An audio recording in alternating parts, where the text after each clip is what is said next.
The design problem I seek to solve in modern day society is the issue with blinds. I believe that most blinds are difficult to use in the sense of raising and lowering them. The cords get tangled up easily, and most blinds can be easily broken, and they're not easily replaceable. You have to replace the whole unit.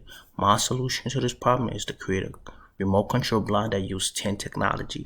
So basically, we have a cotton layer and a tinted layer on the back facing the windows. And this technology allow the easy to use because remote control. With the press of the button, you can raise or lower the blinds, and it keep light out of the room. Also, it can be used as curtains. So there's no need to buy curtains once you have these technologies. To replace, you just open the top, take the roller sheet out, and replace it. Thank you.